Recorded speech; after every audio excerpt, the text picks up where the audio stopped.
Hola, ¿qué tal? Bienvenidos al canal Histología se escribe con H. Los saluda el doctor Rodrigo Castro.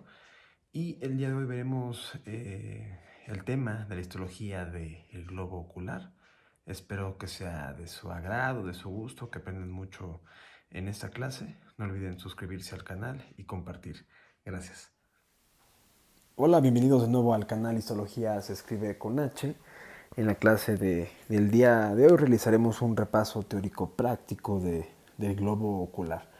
Recordemos que el globo ocular histológicamente presenta tres túnicas descritas de externa a interna. Entonces encontramos la presencia de una túnica externa, conocida como la túnica fibrosa, y dicha túnica está compuesta por dos estructuras, una estructura anterior conocida como córnea y ocupará unas sextas partes anteriores de la circunferencia del globo ocular, y también encontramos a la esclera o esclerótica y ocupará 5/6 partes posteriores, ¿no?, de la misma circunferencia del globo ocular. La túnica media se conoce como la túnica vascular, también descrita como la uvea, y dicha túnica está compuesta por tres importantes estructuras. En su forma más anterior encontramos al iris, ¿no?, este elemento contráctil, ¿no?, a forma de diafragma. En un plano más relacionado al cristalino encontramos al cuerpo ciliar, y por último una estructura altamente vascularizada y pigmentada como es la coroides. Por último encontramos a la túnica más interna, a la túnica nerviosa, representada por la retina. Recuerden que la retina posterior, la retina fotosensible, histológicamente presenta 10 capas.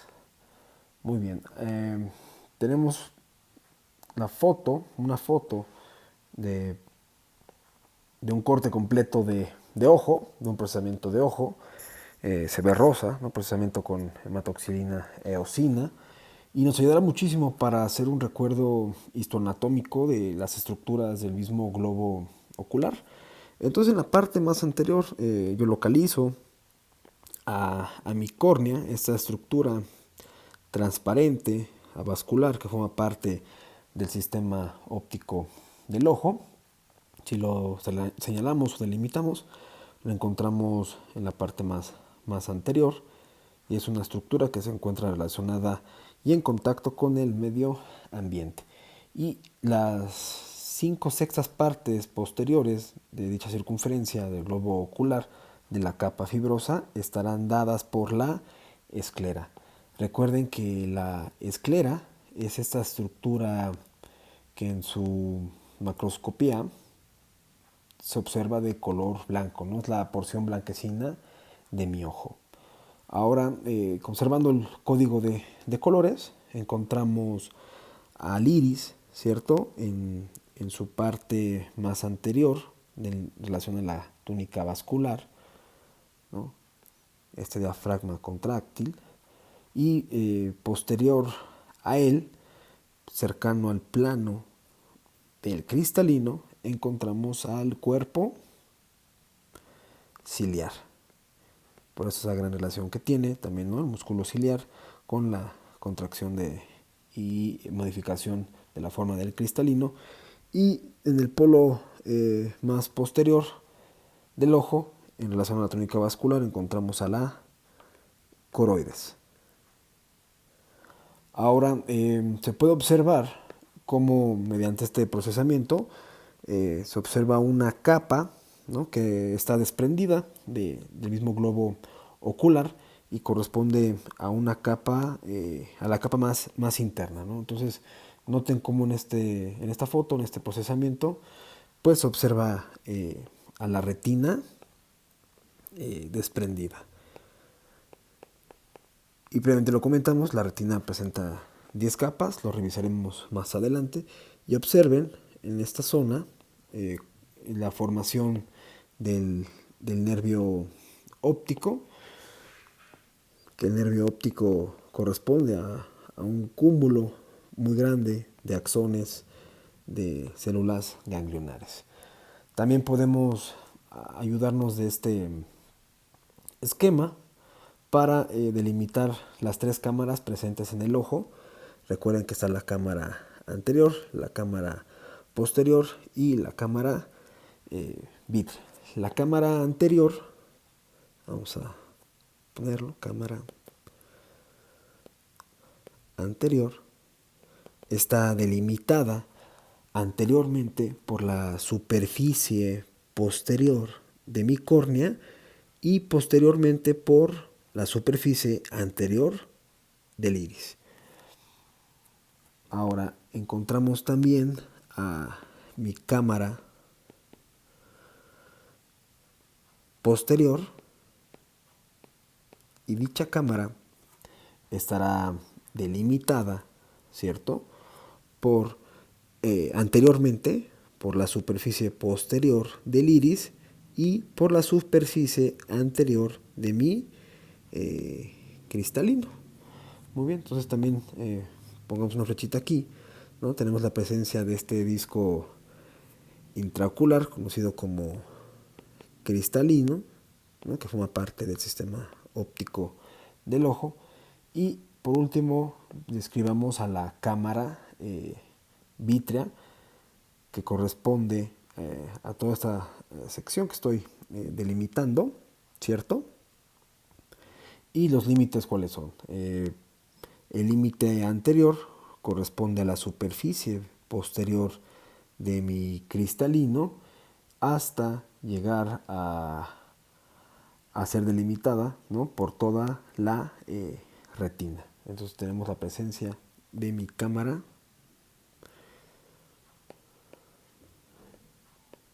vítrea. Recuerden que en la cámara vítrea encontramos al famoso cuerpo vítreo, una sustancia gelatinosa cuya función es amortiguar y proteger a la retina, ¿no? También da forma al ojo.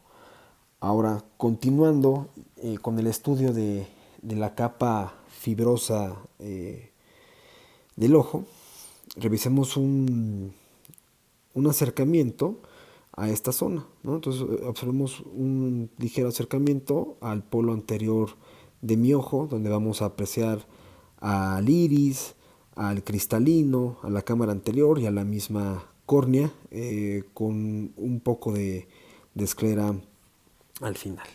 Entonces vamos a ello y vamos también a repasar y a describir las estructuras.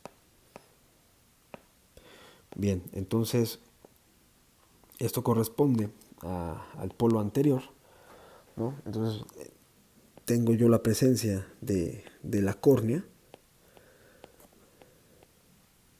y una zona de transición, donde la córnea pasa a ser esclera, ¿no?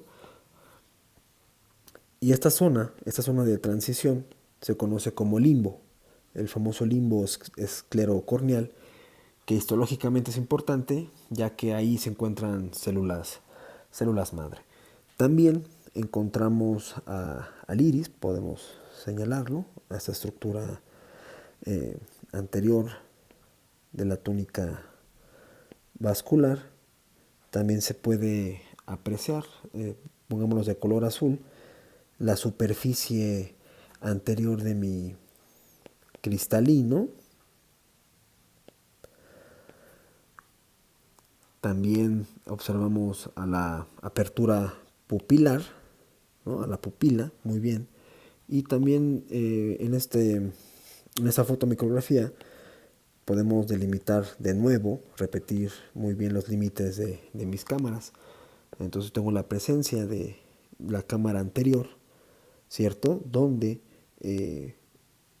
está delimitada anteriormente por la superficie posterior de la córnea y por la superficie anterior del iris. Y podemos también señalar a mi cámara posterior. Entonces la cámara posterior estará delimitada anteriormente por la superficie posterior del iris y posteriormente por la superficie anterior de mi cristalino. También podemos señalar un ángulo, el famoso ángulo iridocorneal, donde se reabsorbe el humor acuoso, ¿no? Que comentaremos más adelante. Ahora, ¿qué podemos mencionar de forma importante e histológicamente de la esclera? Recuerden que es la parte blanquecina de mi ojo y que otro órgano del organismo es blanco, pues el hueso, ¿no? Entonces, estos colores en la macroscopía se deben a la gran presencia, al alto número de, de colágena que presenta. Sobre todo hay una gran cantidad de colágena tipo 1 en la esclera. También es una estructura que presenta pocos vasos sanguíneos. También podemos mencionar que en la parte anterior de la misma esclera, anteriormente, está cubierta por o revestida por la conjuntiva ocular o vulva. Recuerden que la conjuntiva es esta membrana que también recubre la superficie interna de los párpados. Bien, ahora realicemos un ligero aumento. Vamos a observar otra fotomicrografía, pero vamos a delimitar bien la zona. Vamos a hablar ahora de mi córnea. Entonces haremos un estudio, ¿no? Como si hiciéramos un acercamiento de mi córnea. Muy bien, entonces abramos la siguiente fotomicrografía.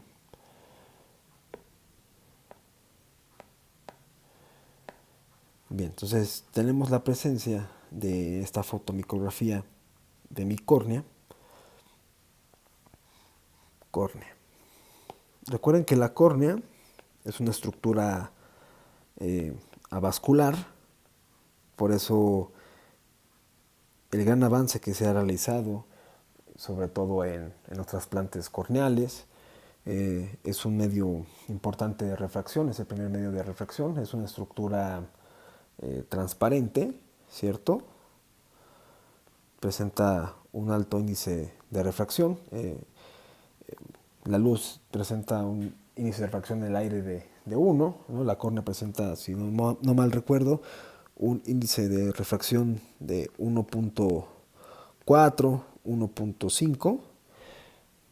Y recuerden que tiene que ser una estructura también deshidratada, porque los rayos luminosos llegan del exterior a través de la córnea y hay que atravesarlos, ¿cierto? Entonces, por eso también su índice de refracción y también esa deshidratación, ya que el agua cambiaría también la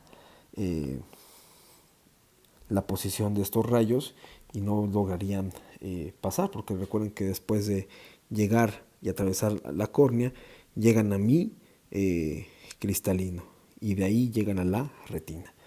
Bien, ¿cuál es el histotip importante para la córnea?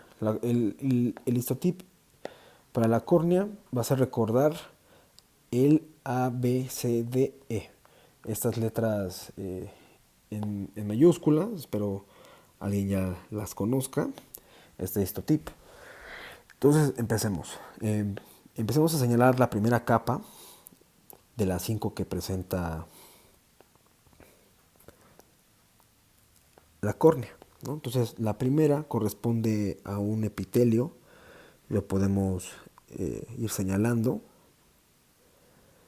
y clasificando. Entonces yo tengo un epitelio, busco la última forma celular, aquí la aprecio, plana. Entonces yo tengo un epitelio plano, veo varias capas, epitelio plano estratificado, y como hay núcleos sé que no presenta estrato córneo.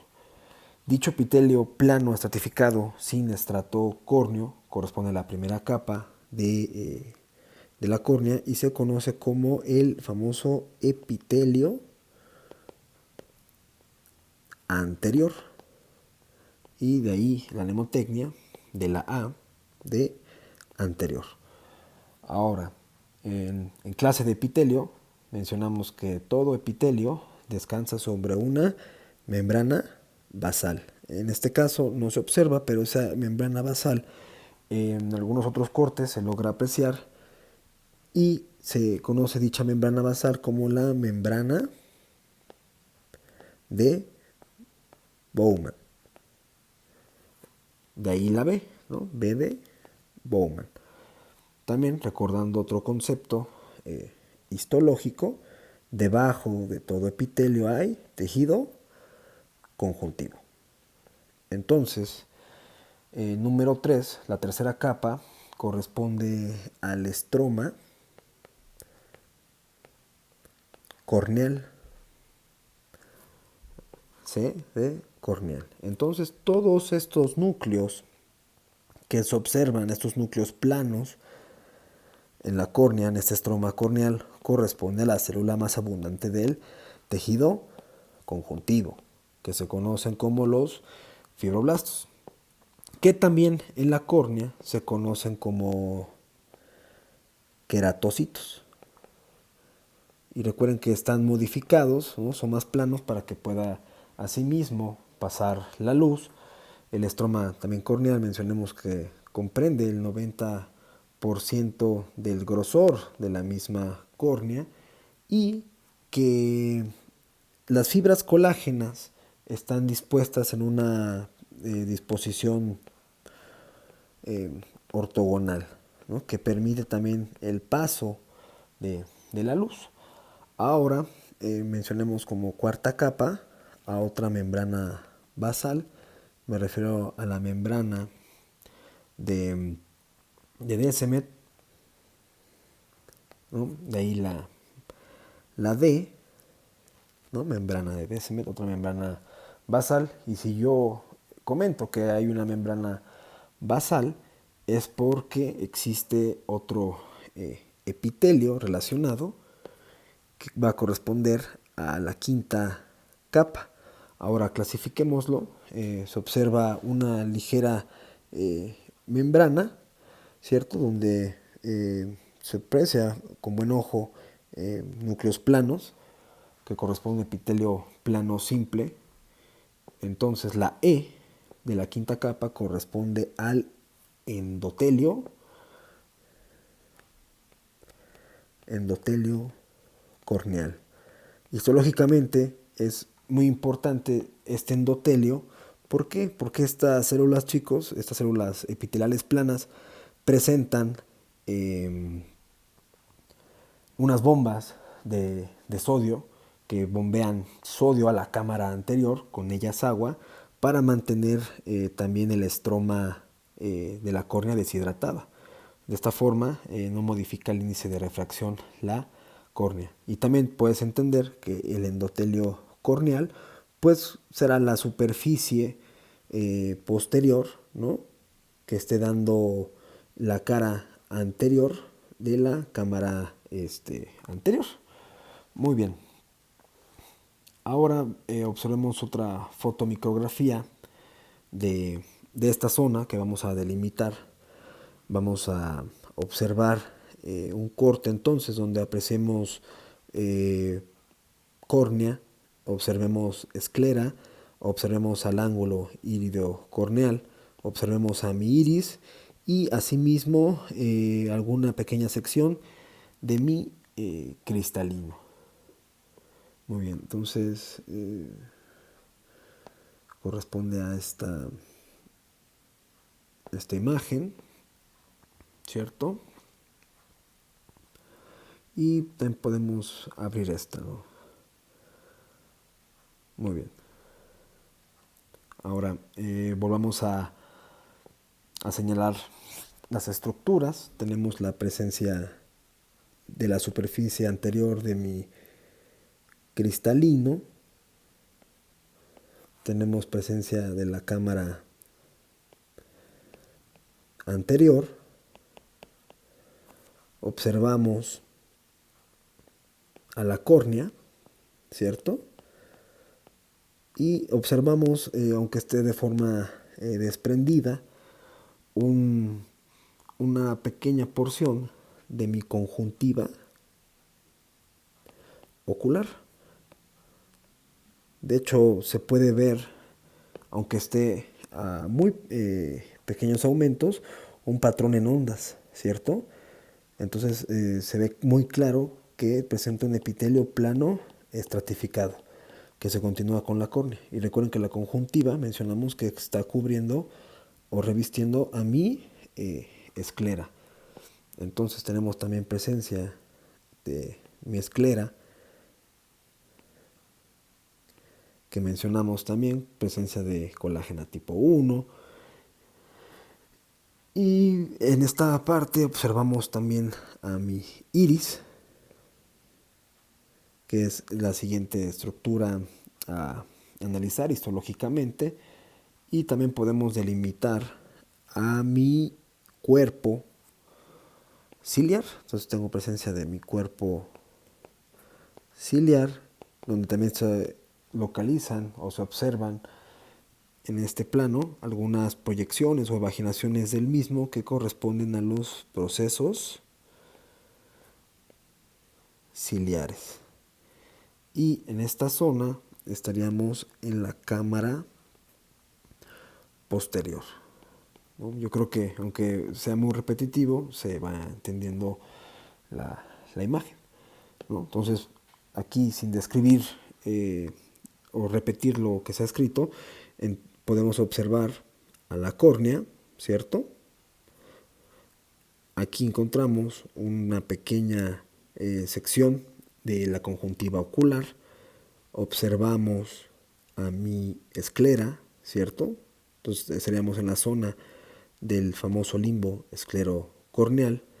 Observamos al iris, al ángulo irideo corneal, donde se reabsorbe el humor acuoso. Observamos parte de la cámara anterior.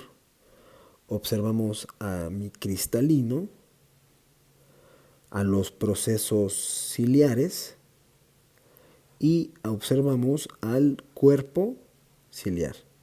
Y también se puede delimitar a mi cámara posterior. Inferiormente correspondería a mi cámara vítrea. Muy bien, entonces realicemos, antes de describir rápidamente al iris, veamos otra imagen para terminar de describir a mi córnea, ¿no? De forma rápido, como forma de repaso.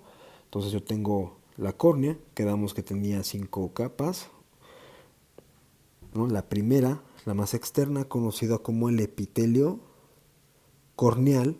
Dicho epitelio corneal presenta 5 a 7 capas en su estratificación.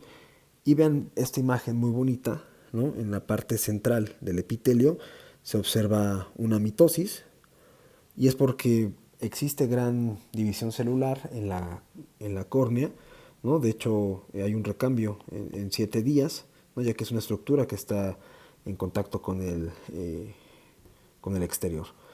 Inferiormente encontraríamos una membrana basal, ¿no? La segunda capa externa, que es conocida como la membrana de Bowman. Después encontramos a mi estroma corneal, ¿no? Comentamos estos núcleos, son los famosos fibroblastos, ¿no? Los queratocitos modificados, aplanados, para que pueda pasar mis rayos luminosos. También encontramos una membrana conocida como la membrana de Descemet, que corresponde a la cuarta capa. Y por último, a un epitelio, ¿no? Aquí se observan los núcleos planos, esta membrana, epitelio plano simple, que corresponde a la quinta capa, conocida como el endotelio corneal. Ahora para terminar, podemos observar una imagen de esta conjuntiva ocular, ¿no? Ya para terminar, sobre todo eh, la túnica fibrosa. Entonces ya observamos córnea, ya la repasamos. Y en relación a mi esclera, es importante mencionar que es mucho tejido conjuntivo, colágeno tipo 1, en su parte superior se inserta los músculos extraoculares, ¿no? Los rectos, y también muy cercano a la capa, a la túnica vascular hay pigmento, y dicho pigmento en forma de lámina se conoce como la lámina, la lámina fusca. Ahora observemos esta imagen de esta conjuntiva vulvar o ocular, ¿no? Entonces yo tengo eh, un corte donde en la parte superior observo un epitelio, de hecho este patrón en ondas que me ayuda a clasificarlo en su lejanía, ¿no? Hace referencia a un epitelio plano estratificado, sin estratocórneo, lo sé porque hay presencia de núcleos planos y observo varias capas. Entonces yo tengo un epitelio plano simple y debajo de todo epitelio hay tejido conjuntiva de forma laxa. Entonces yo tengo aquí la apreciación de esta mucosa, ¿cierto? De esta membrana, un epitelio y un tejido conjuntivo, ¿no? Entonces yo tengo la presencia de mi conjuntiva ocular que cubre, que reviste propiamente a mi esclera, que en su mayoría es un tejido conjuntivo de colágeno tipo 1 en todo su estroma, ¿cierto? De hecho se puede observar algunas células pigmentadas, ¿cierto?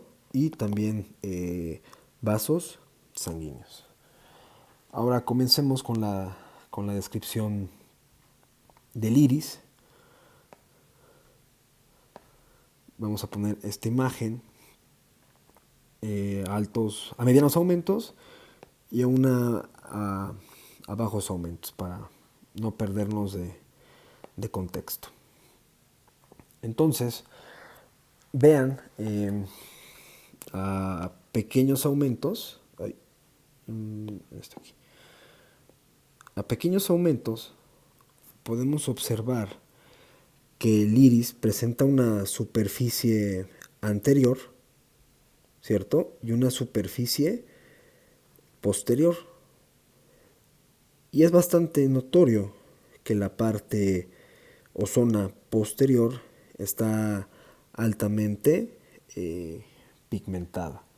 Entonces, en este esquema de medianos aumentos, podemos observar y concluir que en la parte superior corresponde a la cara anterior y este plano inferior nos da cara a la zona eh, posterior de Miris, ¿cierto? Entonces pongamos zona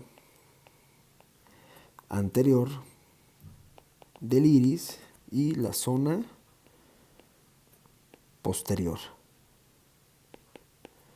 La zona anterior se caracteriza por ser un poco irregular en su forma y pueden notar también la gran cantidad de pigmentos de células pigmentarias que presenta. También en su estroma se observan vasos sanguíneos, evidentemente hay tejido conjuntivo, fibroblastos, pero lo importante es observar la zona posterior. La zona posterior, observen ahora en este cuadro, la zona posterior da cara a quién? Da cara a mi cristalino. Ahora, esta capa posterior que comentamos, que da cara al cristalino, presenta un gran número de células pigmentadas, ¿cierto? Dichas células pigmentadas tienen dos funciones importantes. Una de ellas es bloquear, ¿no? Anular el, el paso de la luz, ¿no? Entonces bloquea el paso de la luz. Y también estas células pigmentadas, en relación a su número y cantidad de pigmento, dan color a, a los ojos, ¿cierto? Recuerden que en relación a la cantidad de pigmento y células que se presenten, la luz presentará diferentes índices de refracción, lo que dará el color a los ojos. Ahora, en el borde más cercano al cristalino, vamos a señalarlo de color rojo, en esta zona, que corresponde también a esta zona, en ese borde muy cercano al cristalino, encontramos al músculo esfínter de la pupila. Entonces encontramos células musculares lisas que conforman al músculo esfínter de la pupila, ¿no? Y recuerden que tiene la función de disminuir el tamaño el diámetro de la pupila, ¿no? Entonces, propiamente genera o produce miosis, y hay una gran relación, ¿no? De las fibras parasimpáticas del tercer nervio o par craneano, ¿cierto? El nervio oculomotor. Y superiormente, a las células pigmentadas, encontramos esta franja que corresponde a una lámina de células mioepiteliales.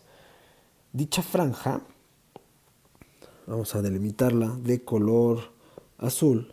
Esta franja de células mioepiteliales están formando al músculo dilatador de la pupila. Entonces, el músculo dilatador de la pupila tiene una naturaleza mioepitelial, ¿cierto? Entonces, el músculo dilatador agranda la pupila, dando una midriasis. Y recuerden, en relación a los nervios, ¿no? Una gran relación con el sistema nervioso simpático, sobre todo con el ganglio cervical. Entonces, así es como el iris, ¿cierto? Esta estructura más anterior de la túnica vascular, para concluir, presenta una superficie anterior y una superficie posterior, sobre todo en esta parte, zona anterior, que es irregular. Hay tejido conjuntivo, hay vasos sanguíneos, hay células pigmentadas, pero la zona posterior esta zona posterior que da cara a mi cristalino, presentará leiomiocitos, ¿no? Células musculares lisas en este borde muy cercano al mismo cristalino, para formar el músculo esfínter de la pupila, que genera una miosis. Y muy cercano a las células pigmentadas encontramos esta lámina de células mioepiteliales que van a formar al músculo dilatador de la pupila. Muy bien. Y también comentamos, ¿cierto?, que estas células pigmentadas dan color a los ojos. Continuando con el estudio del cuerpo ciliar, nos haremos ayuda de dos imágenes para recordar algunos conceptos ya vistos, y sobre todo apoyarnos bien para entender el famoso cuerpo ciliar. Entonces vamos a volver a delimitar estructuras. Espero como alumno ya hayan quedado algunas bastante claras, sobre todo la anatomía. Entonces empecemos con la imagen superior izquierda. Con esta imagen vamos a empezar. Ahora, vean que observamos en la parte superior al iris, ¿cierto? Ya lo conocemos, ya lo describimos y podemos observar que del lado izquierdo del iris observamos a la zona anterior que ya comentamos y a su superficie o zona posterior. Inferiormente al iris encontraríamos entonces al, al cuerpo al cuerpo ciliar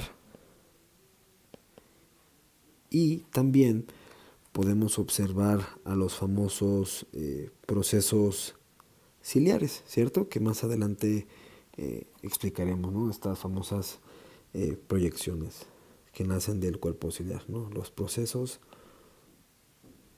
ciliares, ¿no? Que en total existe un promedio de 70.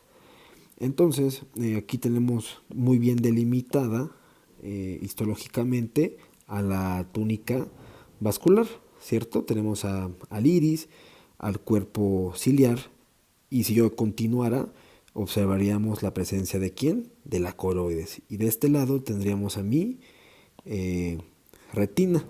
Entonces, de mi lado izquierdo, yo observo la presencia, ¿cierto? De la túnica fibrosa. Entonces, la estructura altamente compuesta de tejido conjuntivo que yo observo a la izquierda de mi iris y de mi cuerpo ciliar corresponde a la esclera. Observen también la presencia de este ángulo iridocorneal, iridocorneal, que ahí se está reabsorbiendo el humor acuoso. Recuerden que en esta zona, en este estroma de la esclera, está la malla trabecular, la malla de Fontana, que es un espacio revestido de endotelio, y esta confluencia de espacios van a formar el conducto de Schlemm, propiamente, donde se está reabsorbiendo. Entonces, ahora observemos esta imagen, porque lo tenemos ya muy claro y muy bien estudiado. Tenemos en la parte superior, de hecho se nota a bajos aumentos un epitelio, ¿cierto? Entonces tengo yo la presencia de mi córnea, un pedazo, ya lo habíamos comentado, de conjuntiva ocular e inferiormente la presencia de mi esclera, tengo presencia de mi iris, ¿no? Zona anterior, zona posterior, y observamos al cuerpo ciliar, a los procesos ciliares, y aquí observamos a mi cristalino. Entonces vamos a nombrarlo a estructuras que no se observan en la fotomicrografía del lado izquierdo. Tenemos la presencia del cristalino y también de la córnea de este lado. Ahora, noten, a pesar del procesamiento del globo ocular, se observan algunas fibras residuales en este campo, ¿cierto? Ahora, vamos a enfocarnos entonces con los procesos ciliares. Los procesos ciliares se localizan en este tercio anterior, ¿cierto? En este tercio anterior del cuerpo ciliar. Entonces vamos a ponerlo localizados procesos ciliares en el tercio anterior del cuerpo ciliar. Y sobre todo de ahí nacen o se proyectan fibras. Estas fibras, en su mayoría compuestas de fibrilina, vamos a colorearlas de color rojo, son las que se van a ir proyectando e insertando ¿a dónde? A la cápsula del cristalino. Entonces, los procesos ciliares tienen la función de no solo formar el humor acuoso, sino que a través de ellos se están proyectando estas, estas fibras, ¿cierto? Para formar, vamos a poner estas fibras, que en su conjunto van a formar al ligamento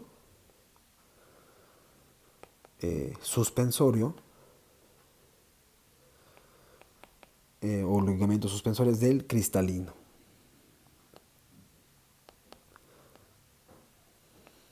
Muy bien, entonces es importante que también noten en la imagen superior que la parte o zona posterior del iris pigmentada también se va a continuar de cierta forma pigmentada a nivel de los procesos ciliares y en el mismo cuerpo ciliar.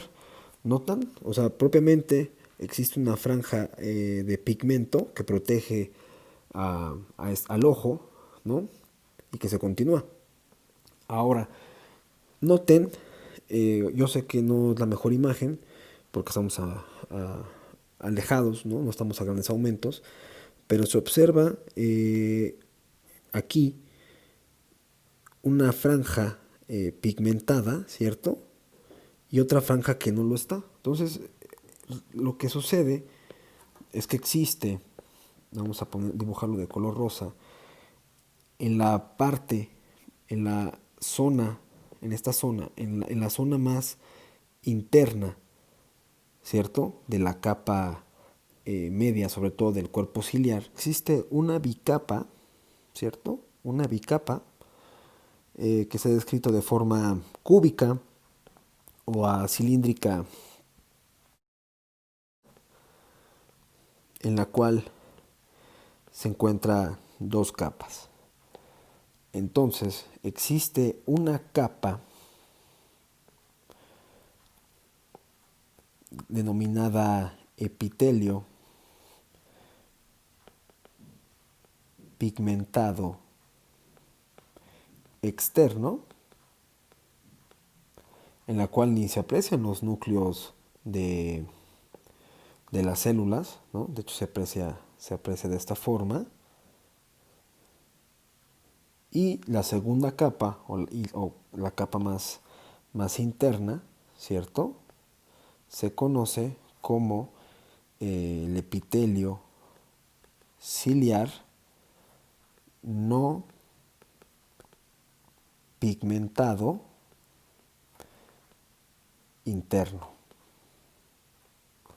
¿cierto? Entonces, esta bicapa se va a localizar a nivel de los procesos ciliares y también en la parte interna del cuerpo ciliar. Y son estas células a nivel de los procesos ciliares, estas, las que están produciendo el amor acuoso y asimismo las fibras que se proyectan directamente al cristalino, específicamente a la cápsula del cristalino, para formar el ligamento suspensorio.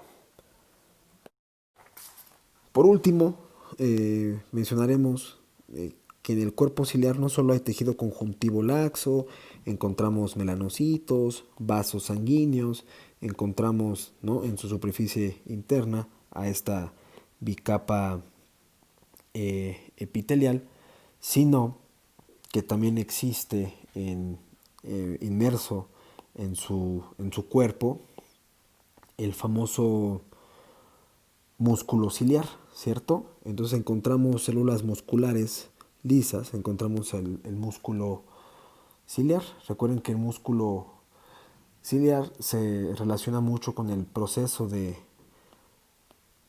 acomodación del ojo, ¿no? Que mediante la contracción o relajación de ciertas fibras localizadas en el músculo ciliar va a modificar, ya sea a bombar o a aplanar la forma del cristalino para enfocar de cerca o de lejos. Podemos observar una fotomicrografía de altos aumentos de este epitelio cúbico biestratificado, cómo se observa a nivel del cuerpo del cuerpo ciliar, ¿cierto? Vamos a verlo. Entonces, noten el parecido que existe, ¿cierto? Para que no se confundan, vamos a voltear la imagen, viéndolo de, de externo a interno, ¿cierto? Estamos en el cuerpo ciliar.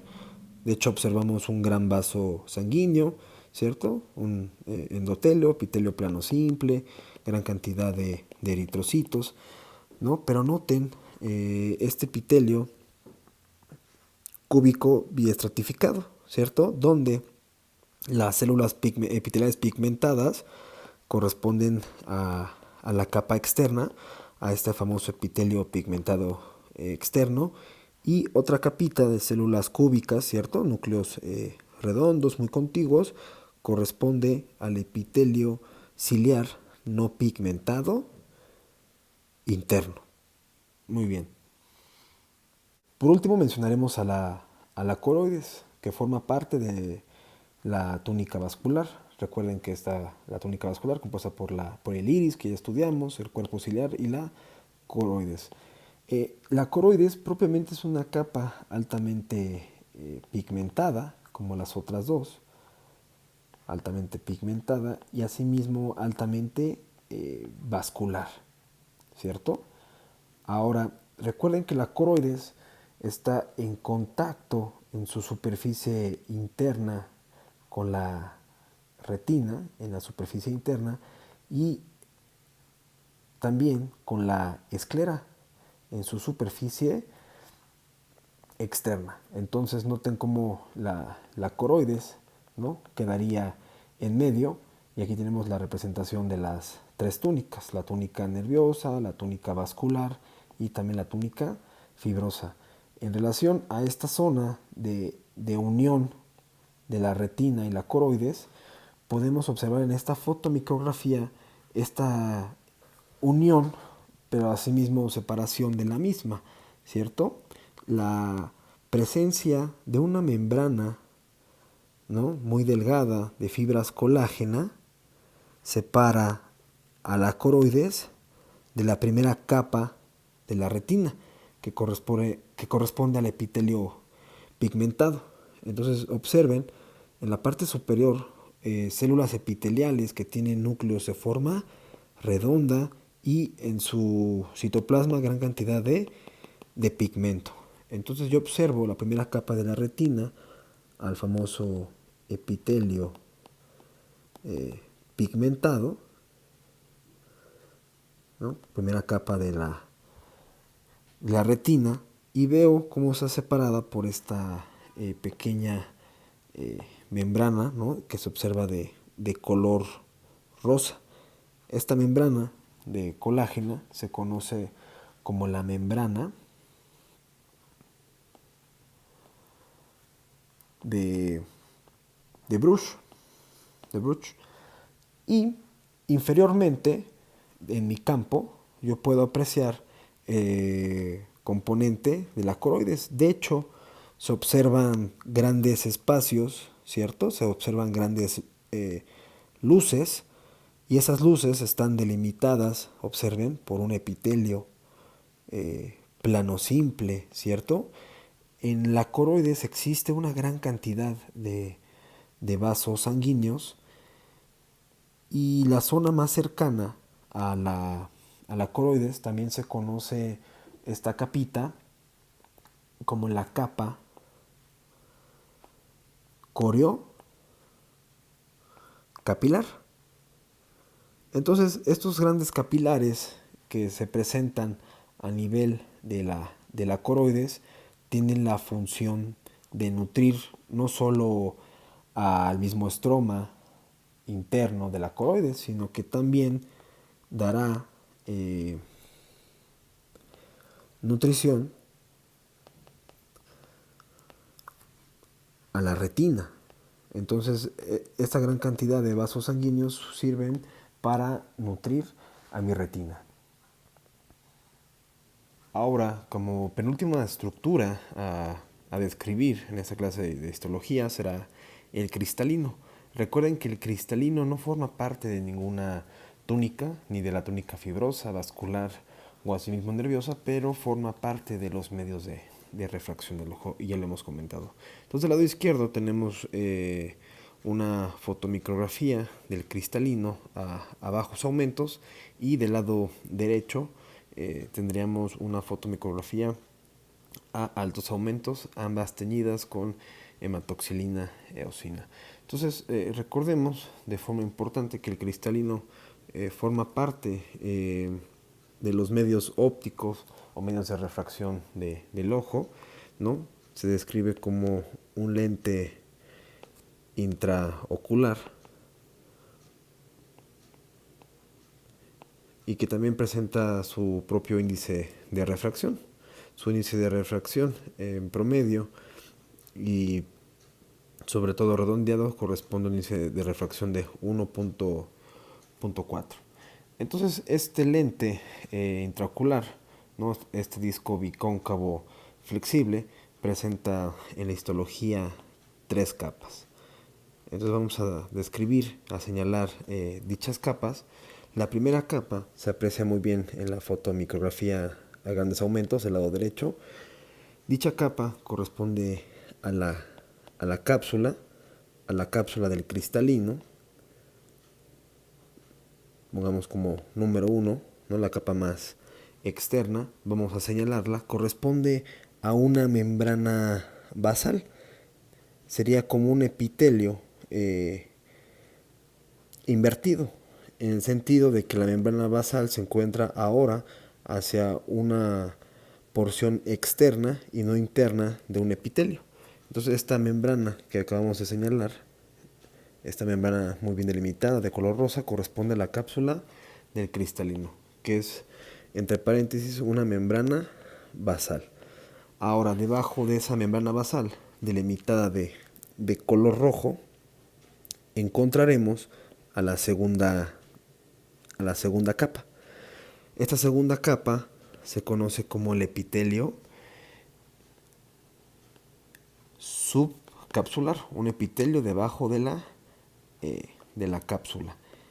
Y dicho epitelio está compuesto por una membrana a forma de epitelio cúbica simple. De hecho, se observan núcleos muy contiguos, de forma redonda, ¿cierto? Entonces, la segunda capa corresponde al epitelio subcapsular, que se aprecia en la fotografía del lado izquierdo.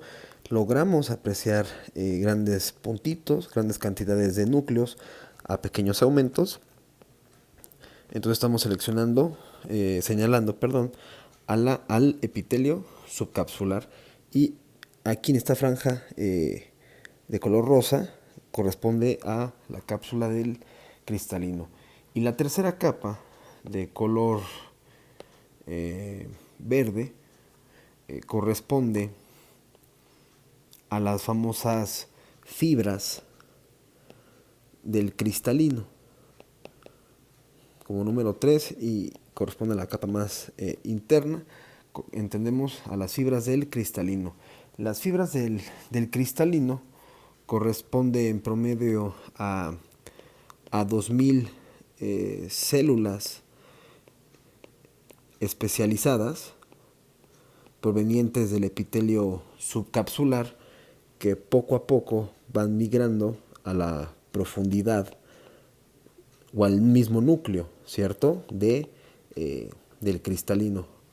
Noten ahora en la fotomicrografía a bajos aumentos estas células que se llegan todavía a apreciar sus núcleos.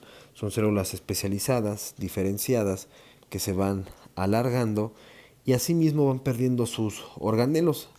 Entonces, a nivel del núcleo o en el centro del cristalino, noten en esta zona ya no se aprecia ningún núcleo celular, ¿cierto? Es porque las células, a partir de esta zona del núcleo del cristalino, han perdido sus organelos, han perdido el núcleo, pero se han llenado de proteínas, sobre todo unas proteínas llamadas cristalinas, para mantener el índice de refracción. Por último, mencionaremos la descripción histológica de la retina hablaremos de estas 10 capas presentes en su histología. Previamente he realizado mi tabla, ¿no?, describiendo estas 10 capas para no perder el tiempo y que sea un poco más rápido esta descripción. Y es importante mencionar que como número 1 tengo a mi epitelio pigmentado, que va a corresponder a la capa más externa, y que la membrana limitante interna corresponde a la capa más interna de la retina. Por último, antes de la descripción, la luz llega desde el interior del ojo, ¿cierto? Entonces las primeras células propiamente que van a recibir los rayos luminosos serán las células ganglionares, pero estas no son estimuladas, sino las que serán estimuladas serán los conos y bastones, y de ahí empieza la interpretación de los estímulos nerviosos, ¿cierto? Entonces es algo importante y también curioso que sucede en la retina. Entonces empecemos a describir a mi primera capa interna, que corresponde al epitelio pigmentado. Dicho epitelio pigmentado, recuerden que se va a estar separando de la coroides. Inferiormente encontramos a la coroides, y estará separado por una membrana de colágena conocida como la famosa membrana de Bruch, ¿cierto? Ahora, el epitelio pigmentado se describe como células epiteliales cúbicas o cilíndricas bajas con gran cantidad de pigmento, y asimismo estas células epiteliales de forma cúbica presentan una gran cantidad de uniones celulares para formar la barrera, forman la barrera hematorretiniana.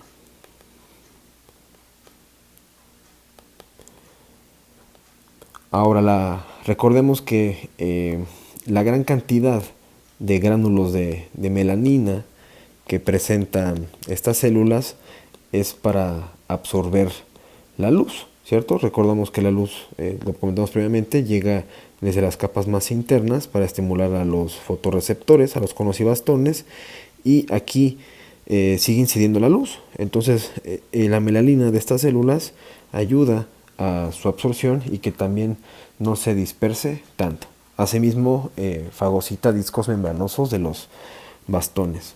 La segunda capa corresponde a la capa de conos y bastones. Propiamente, aunque se mencionen a las células, a estos fotorreceptores, solo vamos a observar elementos de citoplasma, propiamente a los segmentos apicales de estas células, ¿cierto? Donde está sucediendo el metabolismo de los fotopigmentos, ya sea la iodopsina o la rodopsina. Muy bien. Como número 3 tenemos a la membrana limitante interna, ¿cierto? Que está compuesta por elementos o prolongaciones de citoplasma de las células de Müller, que corresponden a neuroglía, ¿cierto? Entonces aquí tenemos prolongaciones de citoplasma de estas células que son propiamente la glía del ojo, ¿no?, que dan también este sostén de forma importante. Ahora, como número 4 encontramos a una capa nuclear, ¿cierto? A la capa nuclear externa. La capa nuclear externa va a presentar los núcleos de los conos y de los bastones, ¿cierto? Histológicamente se observa como un gran cúmulo estratificado de núcleos, ¿cierto? Y se puede distinguir entre conos y bastones si con el tiempo uno empieza a diferenciarlos, aunque es algo complejo. Propiamente los bastones presentan núcleos más pequeños y redondos. Ahora, como número 5 encontramos capa plexiforme externa. Esta capa, la capa plexiforme externa, es la capa donde se da la sinapsis axodendrítica entre los fotorreceptores, entre los conos y bastones, y las dendritas de otras células, conocidas como las células bipolares y horizontales. En la capa número 6, que también es una capa nuclear, conocida como la capa nuclear interna, encontraremos los núcleos, ¿cierto?, de las células bipolares, los núcleos de las células horizontales, de las células amacrinas y de las células correspondientes a la neuroglia del ojo, que son las células de Müller. Ahora la capa número 7 también corresponde a una capa denominada la capa plexiforme interna, y es una capa ahora donde se está dando una sinapsis axodendrítica entre las células previamente comentadas y las dendritas de las células ganglionares. Como número 8 encontramos a la capa de células ganglionares, ¿no? De hecho, se observan núcleos demasiado grandes, redondos, ¿no? Núcleos de cara abierta, que corresponde a las células ganglionares. Como número 9 encontramos a la capa de fibras nerviosas. Esta capa de fibras nerviosas corresponde a una gran cantidad de axones amielínicos que se juntan y asimismo empiezan a formar el nervio óptico, y que perforarán a la esclera en la porción con el polo posterior del ojo. Y tristemente, lamentablemente, no se observa muy bien, ¿no?